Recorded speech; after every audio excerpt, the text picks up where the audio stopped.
replay viewers. Here we are again. It's that time of the year to see a little bit of the New Jersey shoreline. Hi, Paul. Paul, can you tell me exactly where I am right now? Because someone's going to ask. You might be able to recognize this spot. And oddly enough, even though it's a lousy day, there's enough little boats out fishing that there's always a couple targets on the radar. You can see I'm running along fairly close to the beach. Good morning, Greg. I hope my pal Paul is going to tell me where I am.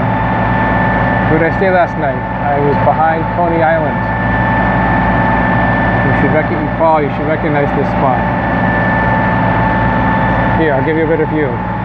There, we're coming up on a landmark. Now you probably know where it is. So it's a grim day. There was a bit of a blast of wind during the night, but that quit. And the wind's been letting up ever since, which I wish we had a little more breeze. I'm planning to, every now and then, check the GPS, see I'm on course. I'm planning to do a night arrival in Atlantic City. Normally I would have stopped up ahead in Manasquan, but my friends that used to live there moved away, so I don't stop there anymore. Well, not necessarily. I don't have a reason to stop. In the past I had a good reason. The only reason to stop now. Okay, thank you, Paul. The only reason I have to stop there now is the timing's right. And right now the timing is wrong. It's too early to stop, and I'm not sure if the tide, I think the tide might be high enough. The place I anchor in Manasquan is sort of inaccessible to be on one side. So I'm going to plug along and see how we do. If it gets to be too long of a trip, I can stop with another stop farther ahead. But there's the view of the beach. Yes, I'm running on diesel. See my 3 extra jugs. I've already used up one, just because I didn't want to stop for fuel in New York. It was a bit windy. I didn't want to get blown onto the dock and then have trouble getting off, so plenty of extra jugs. And I know from my trip last spring that I can make it from Rhode Island to Atlantic City using maybe 1 or 2 jugs. Depends on the current and all that. I had bad current in Long Island Sound, so that cost me a few extra hours of travel. Usually I'm a little bit closer to the beach when I do this, and angling in, but I'm not angling in this time as much as I would normally do. But here's I always know there's a good signal here, and those islands to Atlantic City, I'm not sure what you mean. I won't be seeing Atlantic City in the daylight today, that's for sure.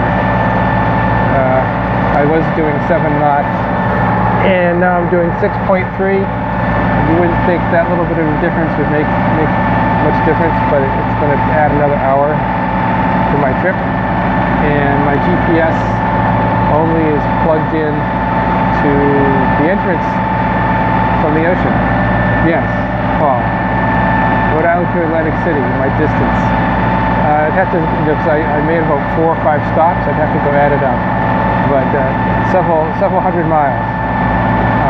So I'm doing 6.3 knots. I was doing 7, and my arrival time has, let me check it. I'm going to check my little calculator thing here. So my arrival time went from 7:30 to 8:20 p.m. and that's the arrival time outside at the beach. I still have to go upstream, and that's a couple miles. But I think the tide will be coming in at night, early in the night, and that's good. That certainly helps. I've gone out which might take an hour. Yeah, I was going to arrive at 7:30. Now I'm going to arrive at 8:20 p.m. Well after dark. Every now and then I have to check the radar. This is the view out to the ocean, and there's all these little boats. And I'm not even too close to an inlet yet, but they come out here and fish. There's a couple other sailboats going along. There's one over there. There's a little tiny speck. There's another one in front of them. I suspect they're going to be going all night. So I'm down to 2 viewers. Sometimes I have a crowd, but apparently it's not a good time today. So I won't scope for too long. I have 1 viewer. I'm losing everybody. So I guess that's it for now. I would like to do a scope coming into Atlantic City, but it's a little tricky because I have to get set up for docking. And yeah, I do have a couple nice days ahead. That's why I'm trying to do a long trip today, and then tomorrow would be an easy 7 hours to Cape May, and then after that up Delaware Bay, and at that point I'm in a sheltered spot, and the worst of the trip is over. There might be a storm coming on Monday. So I was about to sign out, but I have a few more people. If you want to look at the Jersey Shore, I can't say it wrong. You can keep me company for a few more minutes.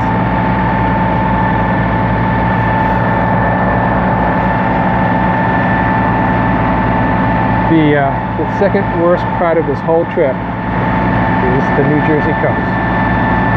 And the first worst part of the whole trip is Cape May to up to Delaware Bay. What's the air temperature? I don't know, 60. I have on 2 jackets and my hood is up. It's chilly. It was chilly this morning with the breeze. The breeze has sort of quit somewhat. It was a bit fiercer earlier, which I appreciated because I had to sail out just like I do now. I had to sail out and the tide was coming in. All this doesn't leave shoes on. Whoop, look at that, school of fish. Scared little fish, they're all jumping. We're also on a funny current. I was doing 7 knots, I don't know how. And then it went down to a more normal speed. No, this is fish. There you go, Paul. Paul, what are these little things that are jumping? That's why all these people are out here fishing. There's some more over there too. I'm in a little baby area.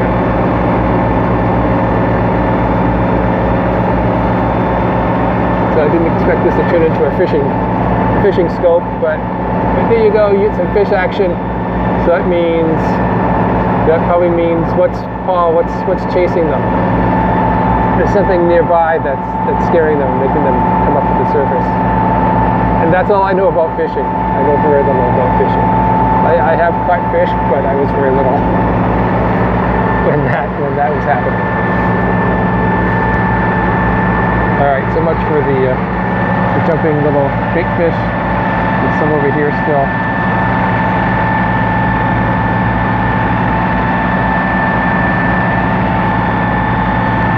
Then we checked the radar. I thought I saw somebody in by the shore.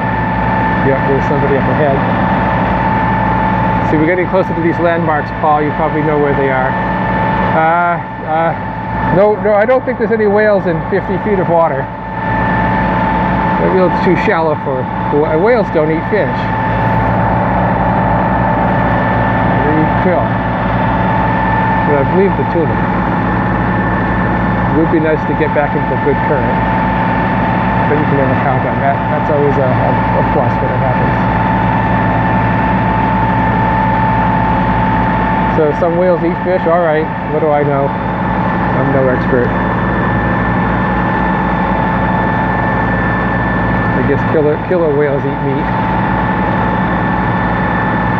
Paul, did you hear what's been happening off the coast of Spain with the killer whales? There you go, you recognize the landmark. Of course, I've never been to Asbury Park, so I wouldn't know what I'm missing.